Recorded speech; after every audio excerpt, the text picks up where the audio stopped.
ஹரே கிருஷ்ணா. ஓம் நமோ பகவத்தே வாசுதேவாய. ஹரே கிருஷ்ணா. ஸ்ரீமத் பாகவதம் ஸ்கந்தம் 9 அத்தியாயம் 13 நிமி மகாராஜனின் வம்சம் என்னும் தலைப்பில் பதம் 9. யஸ்ய யோகம் ந வாஞ்சந்தி வியோக பய காதரா பஜந்தே சரணாம்போஜம் முனையோ ஹரிமேதச.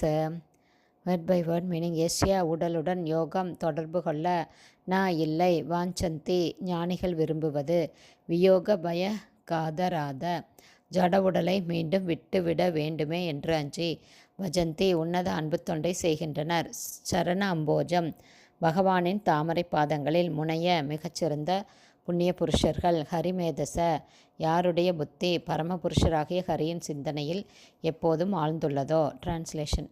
நிமி மகாராஜா தொடர்ந்து கூறினார், ஜட உடலை ஏற்றால் மீண்டும் அதை கைவிட வேண்டும் என்பதற்கு அஞ்சும் மாயாவாதிகள் பொதுவாக அதிலிருந்து விடுதலை அடைய விரும்புகின்றனர். ஆனால் பகவத் தொண்டிலேயே எப்போதும் புத்தியை பதித்துள்ள பக்தர்கள் அதற்கு அஞ்சுவதில்லை.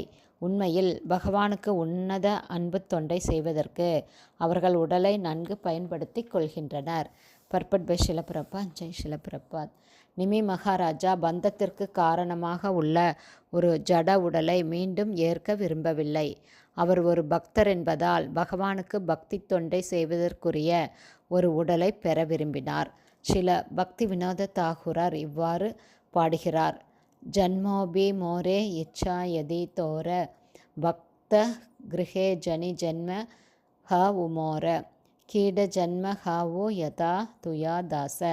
எம்பெருமானே, நான் மீண்டும் பிறந்து ஒரு ஜட உடலை ஏற்க வேண்டுமென்று நீங்கள் விரும்பினால் பின்வரும் உதவியை எனக்கு செய்தருள வேண்டுகிறேன்.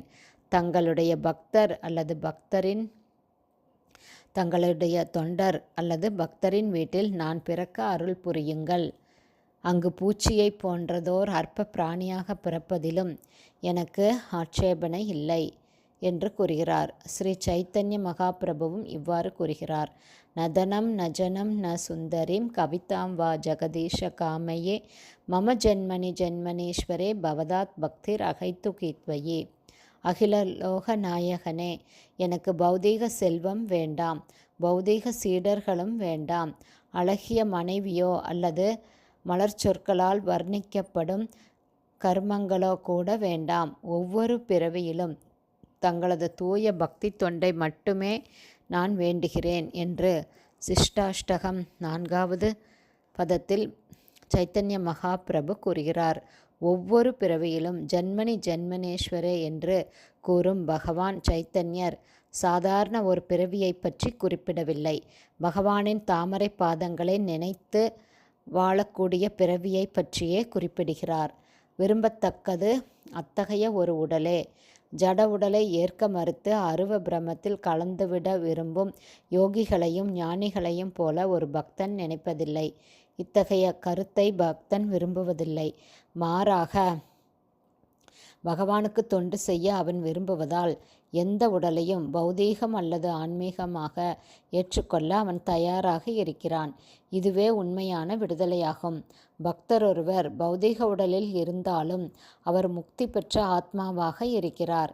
எனவே ஒருவர் பௌதீக உடலை ஏற்பதாக இருந்தாலும் பகவானுக்கு தொண்டு செய்யும் உறுதியான ஆசை ஒருவருக்கு இருக்குமானால் கவலைக்கு காரணமில்லை. ஸ்ரீல ரூபகோஸ்வாமி இதை உறுதி செய்கிறார். ஈகாயஷ்ய ஹரேர்தாஷ்ய கர்மனா மனசா கிரா நிகிலாஷு அபி அவஸ்தாஷு ஜீவன் முக்தக ச உச்சியதே. உடல், சொல், மனம் மற்றும் புத்தி ஆகியவற்றை கிருஷ்ண உணர்வில் கிருஷ்ணரின் தொண்டில் ஈடுபடுத்துபவர் பெயரளவேயான பல பௌதீக செயல்களில் ஈடுபட்டிருந்தாலும் அவர் ஒரு ஜீவன் முக்தராவார் என்பதே ஸ்ரீல ரூபகோஸ்வாமியின் மேற்கண்ட ஸ்லோகத்தின் பொருளாகும். ஹரே கிருஷ்ணா. ஸ்ரீமத் பாகவதம் ஸ்கந்தம் 9 அத்தியாயம் 13 நிமி மகாராஜனின் வம்சம் என்னும் தலைப்பில் பதம் 9 ஸ்ரீல பக்திவேதாந்த சுவாமி பிரபுபாதாவின் விளக்க உரை அடுத்த ஆடியோவிலும் தொடரும். ஹரே கிருஷ்ணா. குருதேவுக்கு ஜெய்.